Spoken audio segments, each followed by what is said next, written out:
اعوذ باللہ من الشیطان الرجیم بسم اللہ الرحمن الرحیم۔ السلام علیکم۔ میری آپ سب کے لیے یہی دعا ہے کہ اللہ پاک آپ سب کی ہر جائز خواہش کو پورا کرے۔ میں کوشش کروں گا اور کرتا ہوں کہ اس چینل میں آپ کو ایسی باتیں بتاؤں جو آپ کے لیے دنیا و آخرت میں فائدہ مند ثابت ہوں۔ اگر آپ کو ہماری ویڈیو پسند آئے تو اس کو لائک ضرور کریں اور سبسکرائب کے بٹن پر ضرور کلک کریں، بیل آئیکن کو پریس کریں تاکہ ہماری آنے والی ہر نئی ویڈیو آپ کو بآسانی ملتی رہے۔ رسول پاک صلی اللہ علیہ وآلہ وسلم نے فرمایا، 3 آدمی جن کی دعا قبول نہیں ہوتی، وہ کام جسے اللہ پسند نہیں کرتا۔ آپ صلی اللہ علیہ وآلہ وسلم نے فرمایا کہ اگر کوئی دعا مانگے تو ایسا نہ کہے کہ اگر چاہو تو بخش دو، بلکہ پورے یقین سے مانگے کہ وہ ضرور نوازے گا۔ اللہ سے رو کر دعا مانگنے ضرور اللہ پاک قبول کرتا ہے۔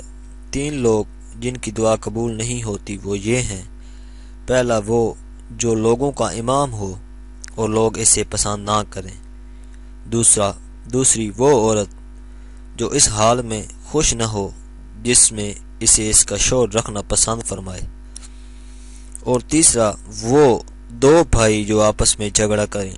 ان تینوں کی دعا قبول نہیں ہوتی۔ دعا مانگنے کا صحیح طریقہ باوضو ہو کر قبلہ رخ یقین کے ساتھ دعا مانگنی چاہیے۔ دعا حمد و ثنا درود شریف کے ساتھ شروع کرنی چاہیے اور درود پاک سے ہی ختم کرنی چاہیے۔ انشاءاللہ جو بھی مانگیں گے وہ ذات باری تعالی ضرور نوازے گا۔ مریض کی دعا کبھی رائے گاہ نہیں جاتی۔ بارش کے وقت مانگی گئی دعا کبھی رائے گاہ نہیں جاتی۔ فجر کی نماز کے بعد، فرض کے بعد، ہر فرض کے بعد مانگی جانے والی دعا کبھی رائے گاہ نہیں جاتی۔ دوستوں، جب بھی دعا مانگو اول و آخر حمد و ثنا درود شریف پڑھا کرو، اللہ تعالیٰ آپ کی دعا ضرور قبول فرمائے گا۔ اگر آپ کو ہماری ویڈیو پسند آئی ہے تو ویڈیو کو لائک ضرور کریں، سبسکرائب کے بٹن پر ضرور کلک کریں، کمنٹس اور شیئر کر کے ہماری حوصلہ افزائی کریں، بیل آئیکن کو ضرور پریس کریں تاکہ ہر آنے والی نئی ویڈیو کی جانکاری آپ کو آسانی سے ملتی رہے۔